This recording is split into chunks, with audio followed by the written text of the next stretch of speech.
যারা 90 মিনিট পর 30 মিনিট খেলছে তার আগে আপনি আগে প্র্যাকটিস করেন, তারপর মাঠে নামেন। কাজে আমাদের পুরাতন নেতা কর্মীদের ব্যাপারে এইটা ডিজিটাল বলতে কোন দিক দিয়ে উনি কি দুর্নীতির ডিজিটাল বুঝাইতেছে কিনা আমি জানি না, বা ওই যে রাশিয়ার সাথে লাখ লাখ কোটি টাকার যে বিদ্যুতের যে চুক্তি হইতে সেখান থেকে কিভাবে টাকা মারা যায় সেই ধরনের ডিজিটাল পদ্ধতির কথা বলছে কিনা। সরকার পতনের পর 5ই আগস্টের পরে আমাদের কাছে স্পেসিফিক বেশ কিছু অভিযোগ এসেছে, যেখানে বিএনপির কয়েকজন নেতা নামে চাঁদাবাজির অভিযোগ পেয়েছে, চাঁদাবাজির দখল।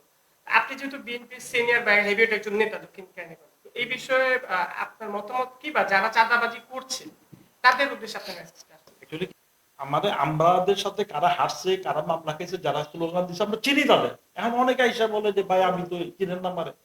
আমার যদি চিন্তা হয় তাহলে একটু দুঃখজনক। কারণ আমার যদি কর্মী যদি আমার চিন্তা হয়, তার মানে আমাদের দুজনের মধ্যে একটা গ্যাপ আছে। আসসালামু আলাইকুম। প্রিয় দর্শক, জানতে চাই আজকের পর্ব যে যেখান থেকে দেখছেন সবাইকে স্বাগত জানাচ্ছি আমাদের অনুষ্ঠানে। আজকে আমাদের সাথে কথা বলার জন্য স্টুডিওতে উপস্থিত আছেন দক্ষিণ কেরানীগঞ্জ থানা বিএনপি সাধারণ সম্পাদক এবং জিনজিরা ইউনিয়নের সাবেক চেয়ারম্যান মোজাদ্দেদ আলী বাবু। আপনাকে স্বাগত জানাচ্ছি আমাদের অনুষ্ঠানে।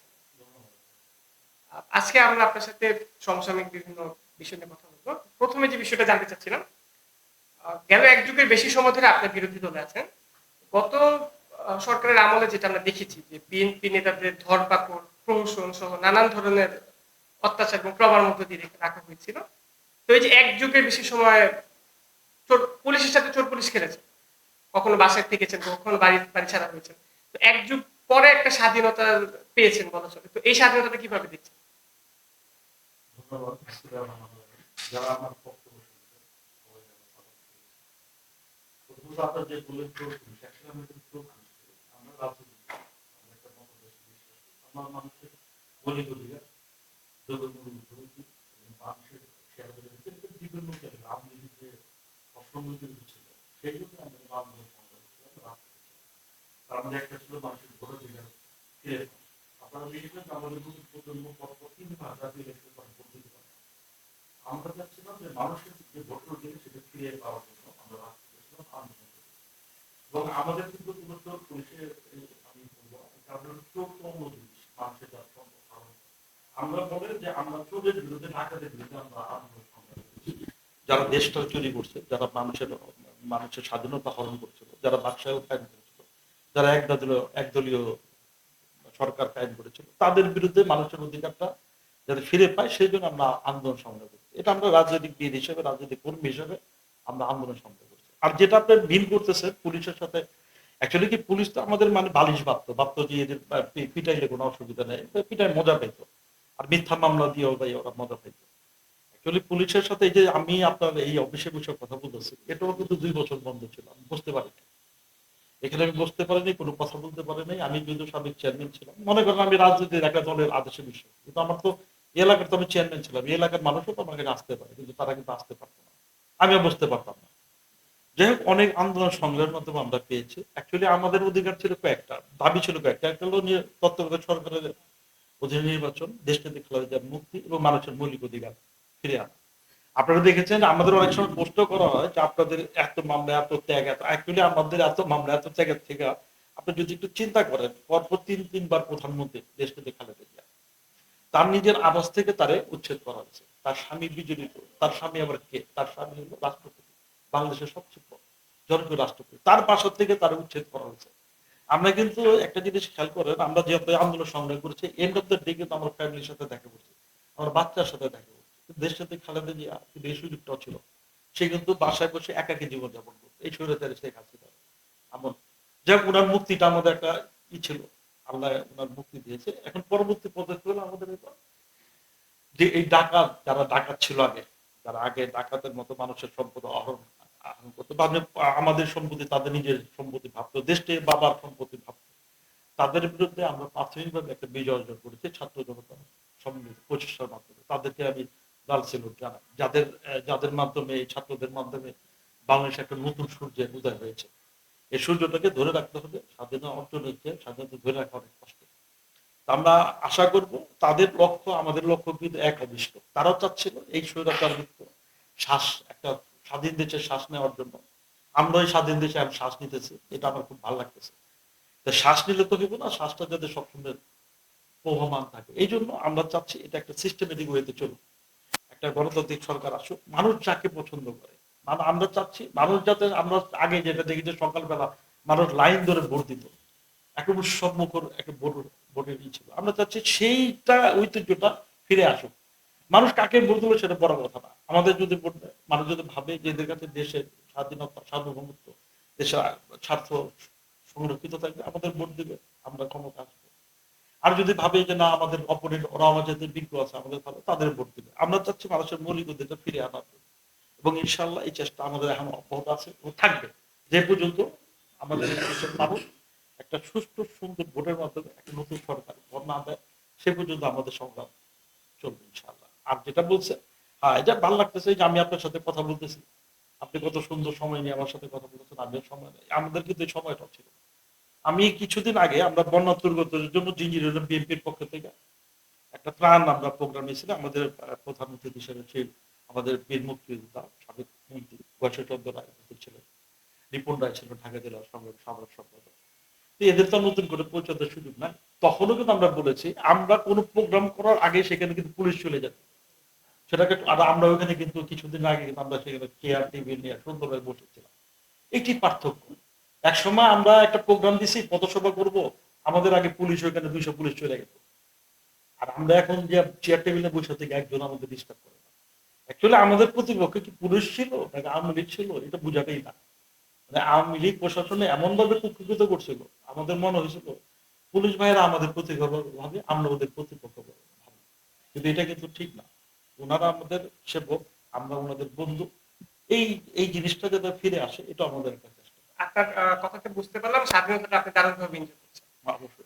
আচ্ছা, আমরা যে আসনটাতে বসে আছি ঢাকা ৩ সংসদীয় আসন, এই আসনের সাবেক যে মন্ত্রী ছিলেন উনি দাবি করতেন ডিজিটাল ক্যালেন্ডার, বা আমি সরকার দাবি করতো দেশ ডিজিটাল হয়েছে। আপনার দৃষ্টিকোণ থেকে কি কেরানীগঞ্জ বা বাংলাদেশকে আসলে ডিজিটাল হয়েছে? অ্যাকচুয়ালি ডিজিটাল তো আক্ষরিক ব্যাপার, একটু অক্ষর বা আর একটা কিন্তু ডিজিটাল বলতে কোন দিক দিয়ে, উনি কি দুর্নীতির ডিজিটাল বুঝাইতেছে কিনা আমি জানি না।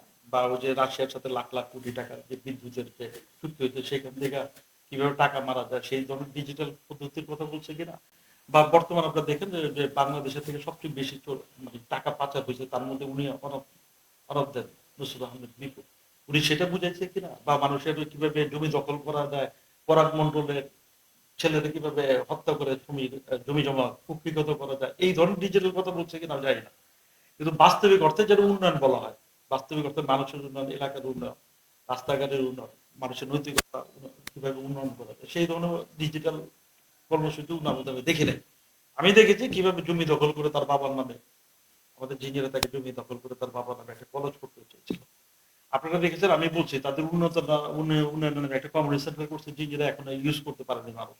ঈদগাহ করেছে, এই ঈদগাহটার অবস্থা দেখেন আপনারা। আগে যদি আমরা 200 মানুষ নামাজ পড়তে পারতো, এখন 150,000 মানুষ নামাজ পড়তে পারে না। উন্নয়নের নামে লুটপাট, এই ডিজিটালে উনি অভিজ্ঞ, এবং এই ডিজিটালে উনি, আমি ওনার নেতা মানি। লুটপাটের রাজনীতিতে উনি যেভাবে লুটপাট করেছে, এটা কিন্তু সত্যি একটা অভিনব একটা পদ্ধতি, এবং এই জন্য ওনার গুরু মানা উচিত দুর্নীতি করার জন্য। আর যদি সার্বিক অর্থে উন্নয়ন বলে থাকেন, সেটা বিএনপি নাম রয়েছে। সেক্ষেত্রে আপনি যেটা বলছেন যে বিগত সরকারের আমলে কেরানীগঞ্জে আদৌ দৃশ্যমান কোনো উন্নয়ন হয়, আপনি বা আপনার দল তো হয়তো বা আগামী নির্বাচন ক্ষমতায় আসবেন বা আসবেন, সেক্ষেত্রে আপনাদের কেরানীগঞ্জ নিয়ে কোনো পরিকল্পনা আছে কিনা? অবশ্যই কারণ হলো আমরা যারা জনপ্রতিনিধি, আমাদের কাজটা হলো যে মানুষের সাথে আমাদের যাতে সম্পর্কটা সুদৃঢ় হয়, এবং তারা যাতে সরাসরি আমাদের সাথে তাদের প্রবলেম সমস্যাটা বলতে পারে। আর আমরা যেহেতু এখানে জন্ম, আমাদের এখানে বড় ইয়া, তা আমাদের এখানকার সমস্যাগুলো কিন্তু আমরা ভালোভাবে জানি, ইনভলভ আছে যে কোনো সমস্যা। এবং আমরা আমরা আশা করছি যে আপনি যে, সরি প্রশ্নটা আবার একটু যদি বলতেন। কেরানীগঞ্জ নিয়ে আপনাদের কি পরিকল্পনা, এটা মহাপরিকল্পনা আছে ইনশাআল্লাহ। কারণ আপনারা জানেন যে আমাদের স্থায়ী কমিটির সদস্য বয়স 14 রায়, শুধু আমাদের এলাকাটা সারা বাংলাদেশের উনি নেতৃত্ব দেন। এবং উনার সাথে কথা বললে আপনি বুঝবেন উনার প্রজ্ঞা, মেধা, বা উনি মেধা অনুযায়ী ইনশাআল্লাহ সে নতুন অবয়বে দেখবে। আগে বাতির নিচে অন্ধকার বলতো না, ইনশাআল্লাহ সেটা হবে না। সে তার পরিকল্পনা আছে, এবং কিছু পরিকল্পনা সে আমাদের শেয়ারও করে অনেক সময়, যদি আমরা ক্ষমতা, তখন তো আমরা এই স্বপ্নটা দেখছি কিন্তু এখন একটা সুযোগ আছে স্বপ্নটা বাস্তবায়ন করার জন্য।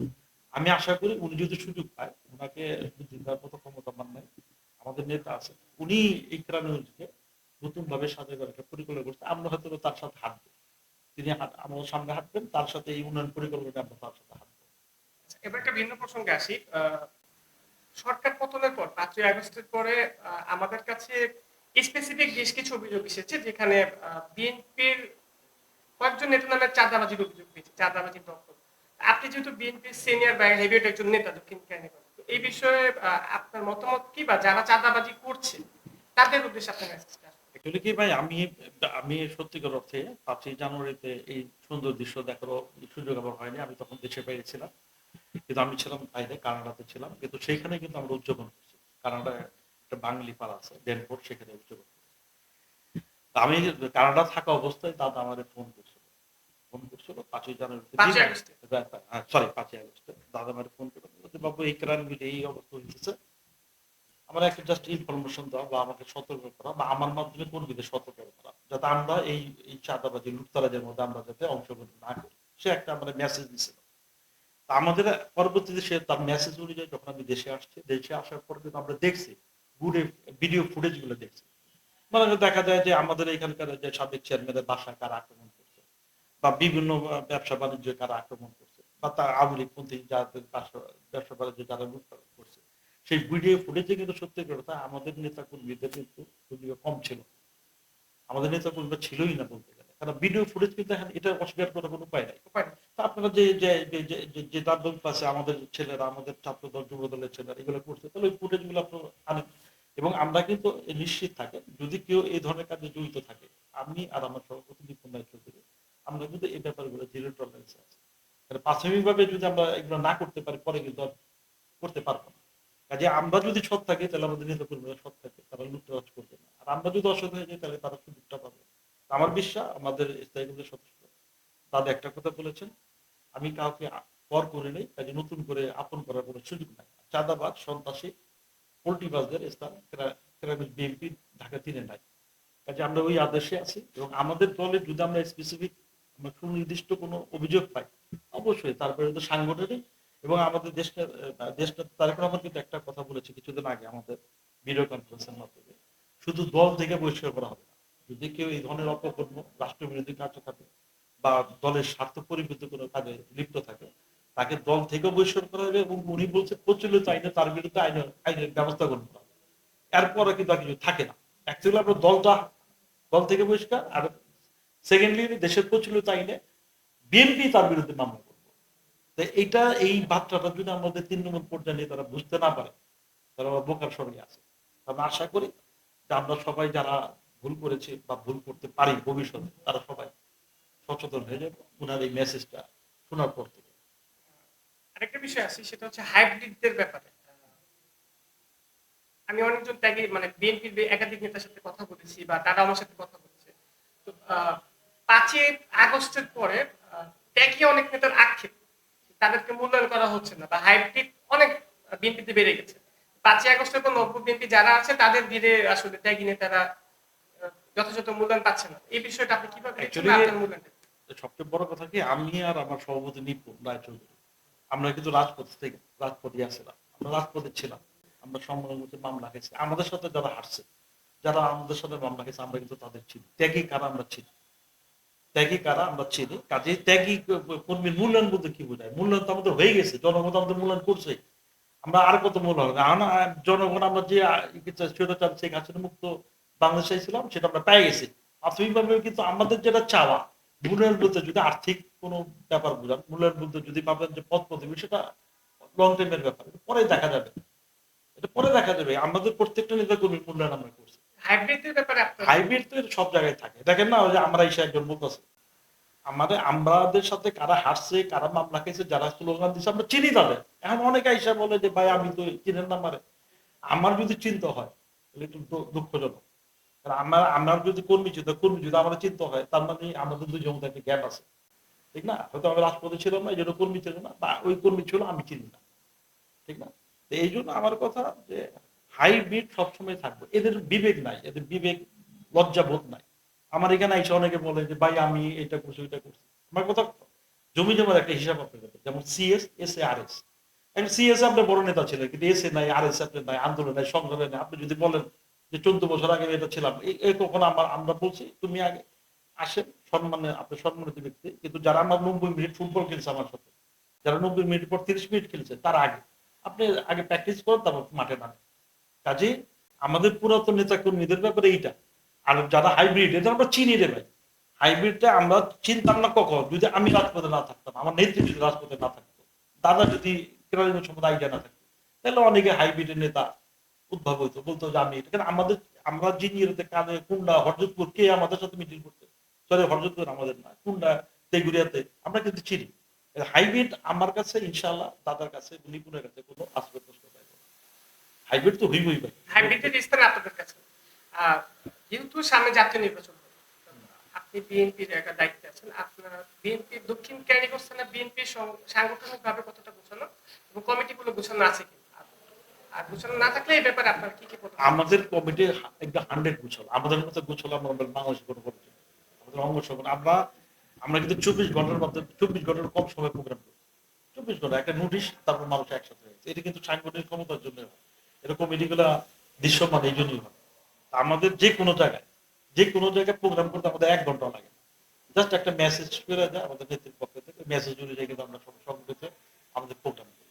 এই প্রোগ্রামগুলো করতে পারি কেন, আমরা সুসংগঠিত দলগুলা, সব দলগুলি আছে। এমন না যে আমাদের যদি ইউনিয়ন থানা কমিটি, এমন না, সরি, থানা কমিটি আছে, union committee, union committee, word committee নেই। আমরা কিন্তু একদম মানে যেটা ক্যাডার ভিত্তিক রাজনীতি যেটা বলে, সেই ক্যাডার ভিত্তিক রাজনীতি আমরা করি, সেটা আর্মস না, আদর্শ ভিত্তিক, সাংগঠনিকভাবে আপনারা যথেষ্ট শক্তিশালী।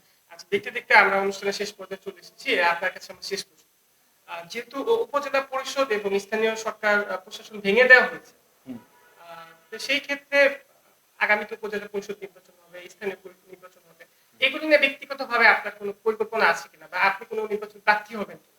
এটা অ্যাকচুয়ালি কি, আমি বিগত উপজেলা, আমি তো সাবেক চেয়ারম্যান ছিলাম ইউনিয়ন পরিষদ, এবং আমি উপজেলা ইলেকশনে করেছিলাম।